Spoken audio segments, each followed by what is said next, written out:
हाय. So हा part 2 आहे. दिव्याशी आम्ही आत्ता जस्ट गप्पा मारत होतो आणि मला व्हिडिओ शूट करतानाच कळलं की तिने 2 वेळा आधी कुठेतरी कोर्स करून ती फसली. एकदा 35,000 भरलेत, एकदा 25,000 भरलेत. आता ती त्यातल्या काही गंमत जम्मत आणि करामती शेअर करत होती, जे व्ह्युअर्सनी ऐकलंच पाहिजे की काय प्रकारची फसवणूक ब्युटिशियनच्या कोर्समध्ये बाहेर चालली आहे. तो पहिला कोर्स कुठे केला होतास? नाव सांगू नकोस, जस्ट तुझ्या एरिया. तिकडच मी जिथे राहते ना तिथंच बाजूलाच होता. मी विचार केला की जवळच आहे लोकेशन. ब्युटी पार्लर होतं का प्रॉपर अकॅडमी होती? अकॅडमीच होती प्रॉपर आणि ऍडमिशन्स पण होते. म्हणजे मी पण जेव्हा तिथं एन्क्वायरी केली ना तर मी या फील्डमध्ये नवीन होते तर काही माहीत नव्हतं नक्की कोणाला विचारावं काय. तर मी पण पूर्ण पॅकेज भेटतं म्हणून मी पण ऍडमिशन घेतलं. तुला काय अट्रॅक्ट झालं तिथे? 35,000 का खूप टॉपिक्स पण होते आणि स्टुडंट्स पण भरपूर होते तिकडं. म्हणजे असं नाही की 1-2च आहे, तर बरेच होते. म्हणजे 10-12 जणी. त्याच्यावरून तू अशी अट्रॅक्ट झालीस? हो. आणि ज्या दिवशी फर्स्ट दिवशी एन्क्वायरीला गेले तर मॅमने खूप छान सांगितलं की तुला हे शिकवू ते शिकवू. मी विचारलं की सिलेबस काहीतरी असेल तर त्या म्हटले नाही, तू जेव्हा ऍडमिशन घेणार ना तर तुला ऑटोमॅटिक समजून जाईल की काय असतं काय शिकवलं. म्हणजे इथे जसं तुला आधी पूर्णपणे टॉपिक्स लिहून दिलेला प्रिंटआउट दिली तसं तिथे दिलं नव्हतं काहीच नव्हतं. सो ऐकणाऱ्यांनी हेही लक्षात ठेवलं पाहिजे की जेव्हा ॲज अ अकॅडमी आम्ही तुम्हाला काहीतरी लेखी देतो ना, ती आमची कमिटमेंट असते की दिव्या तू या क्लासला आलीस तर तुला हे शिकवलं जाईल. राईट? बोल पुढे. तिथे काय तुम्हाला फेशियल शिकवलं?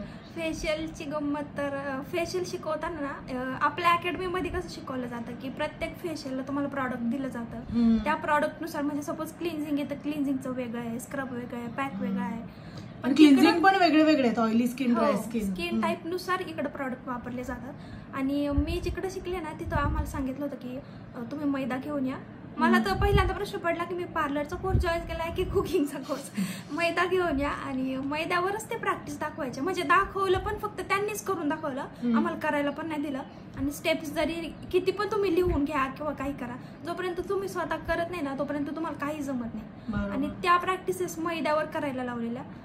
पण मैद्यावर तू फेशियल मसाज केलास? हो. मग त्याच्या आधीचं क्लिन्झिंग स्क्रब त्यांनी फक्त स्टेप दाखवल्या आणि ते पण सारखं पाण्यात हात घालायचा आणि एकदम अनहायजिनिक नाही का, इकडून पाणी येतंय बाहेर ड्रिप आउट होतंय. इकडं तसं आपण प्रॉपर हायजीन मेंटेन करून करतो ना. म्हणजे तुला cleansing, toning, steaming, blackhead extraction, skin analysis असं काही शिकवलं नाही? स्किन अनालिसिस तर अजिबातच नाही. म्हणजे मी इथं आले मला 0% नॉलेज होतं. मला एक सांग, मैदाचा उपयोग त्यांनी काही सांगितले का तुम्हाला?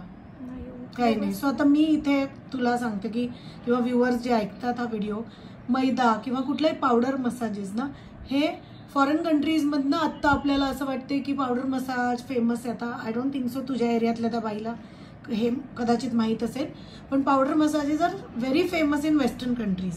कारण त्या लोकांना ऑइल सूट होत नाही, ऑइलची सवय नसते. आपल्याकडे कसं तानं बाळ जन्माला आल्यापासून त्याचं टाळू भरणं आणि अंगाला तेल लावणं ही आपल्याकडे एक नॉर्मल पद्धत आहे. पण if you go to Indian आपलं हिस्ट्री तर उद्वर्तन एक प्रकारने उठण्यानी सुद्धा आपल्या इथे एक ऑइल लावल्यानंतर मसाज सारखं पॉलिशिंग स्क्रबिंग करून आंघोळ करायची पद्धत होती. अजून सुद्धा चांगल्या आयुर्वेदिक क्लिनिक्समध्ये ना ड्राय पावडर्स वापरून हे मसाजेस आणि हे दिलं जातं. पण त्याला तुला काही बॉडीवरती आधी एमोलियंट्स म्हणजे सॉफनिंग क्रीम्स, सॉफनिंग ऑइल्स लावायला लागतात.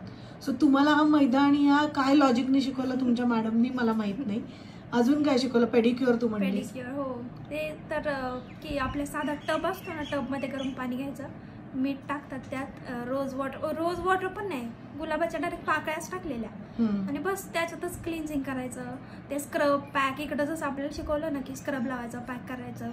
आणि इथं तर इतकं छान शिकवलं ना की त्याच्यात फक्त पाय डीप करून बसायचं 5-1 मिनिट, पाय बाहेर काढायचे, क्लीन करायचं, झालं. क्युटिकल वर्क नाही प्रॉपर काही. म्हणजे तुला पेडिक्युअरला इम्प्लिमेंट्स आपण जे इन्स्ट्रुमेंट्स वापरतो ते क्युटिकल ते आपण रिमूव्ह करतो ते, किंवा व्यवस्थितरित्या तू नेल पेंट कसं काढायचं, टॉपकोट बेसकोट हे काही शिकवलं का? नाही शिकवलं, काही नाही शिकवलं. सो जे लोक कम्पेअर करतात ना कॉस्ट की ही तुमची कॉस्ट खूप आहे किंवा काय, त्याच्याबरोबर तुम्हाला असं लाखो रुपयांचं एज्युकेशन मिळतं. आता तू हा कोर्स केलायस, तुला परत आयुष्यात बेसिक करायला लागणार नाही. तू याच्यात किती लाखांमध्ये कमवशील यू कांट इमॅजिन. आत्ताच तुला 13,000 रुपये स्टार्ट आहे. सो जर तू 6 ते 8 महिने जरी जॉब केलास तरी तुझी फी, येण्या जाण्याचा खर्च, तू इन्व्हेस्ट केलेले प्रॉडक्ट्स हे पण निघतील. आणि मला एक सांग, तुमची जेवढी आम्ही फी घेतली त्याच्यात तुम्हाला ज्या वस्तू देऊन टाकल्या, डमी स्टँड, त्या किती होत्या? भरपूर म्हणजे सगळ्याच प्रत्येक प्रॅक्टिस सपोज वॅक्सिंग येतं, वॅक्सिंगचं सगळं किट होतं, मेनिक्युअर येतं मेनिक्युअरचं सगळं किट आहे, पेडिक्युअरचं किट आहे, फेशियलचं किट आहे, हेअरस्टाईलिंगसाठी डमी, स्टँड आणि सगळं मिळालं. स्टँड आणि डमी तर आम्ही तुम्हाला देऊन टाकतो, कोम सीझर देऊन टाकतो, इव्हन तुम्हाला गाऊन्स, टॉवेल्स, बेडशीट्स दिल्यात का तर तुम्ही घरीही काम करू शकता. म्हणजे जरी स्टार्टअप जरी करायचं झालं ना घरातून, तरी पण इथून एवढं किट मिळालं की ते सफिशियंट आहे स्टार्टअप करण्यासाठी.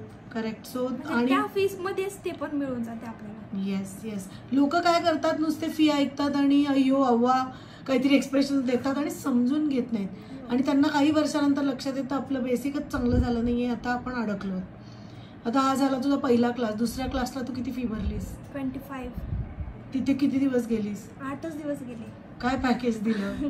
काहीच नाही, एक दिवस तर फक्त काय काय घ्यायच्या होत्या ना वस्तू तेवढं घेतलं, त्याच्यानंतर 2 दिवस फक्त प्रॅक्टिस की थ्रेड कसा पकडायचा काय हे शिकवलं, बाकी तर काहीच नाही. आणि त्या इतके टाइमपास करायचे म्हणजे की मला शिकायचं होतं पटापट, आणि त्या असं लक्ष नव्हतं देत की प्रॉपर तू इथं बस तू कर, असं काहीच नाही, आली गेली काही नव्हतं. ओके. आणि तुला 25,000 फी कमी वाटली?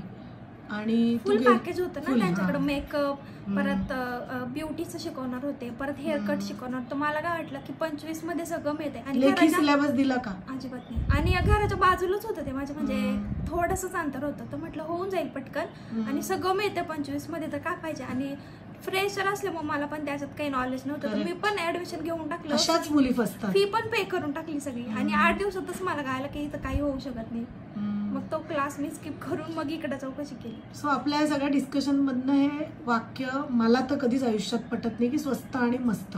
स्वस्त आणि मस्त असं नसतं काही, म्हणून जग फसतं.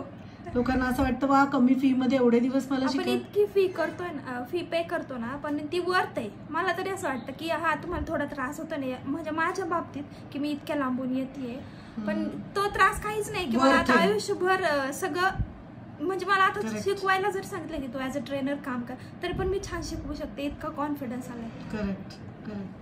Thank you very much. तुझे हे बाहेरचे 2 जे अनुभव आहेत ना, हे 90 ने 95% मुलींचे असतात. जेव्हा आमच्याकडे शिकायला येतात तेव्हा आय डोंट नो, समहाऊ आमच्या क्लासचं काय एक नशीब किंवा असं म्हण की खूप ठोकरे छान आहे, ठोकरे खाऊन मुली जेव्हा येतात आणि त्या इतक्या सरळ आणि छान होऊन इथनं जातात की वी आर ग्लॅड. पण जेव्हा लोक माहिती घेतात आणि कॉस्टसाठी वेन दे से की नाही नको मी कुठला तरी जवळपास साधा करते, तेव्हा वी फील बॅड की you are missing on a good class. Okay, it's their loss, खरंच मी सांगते. आणि thanks a lot for this sharing.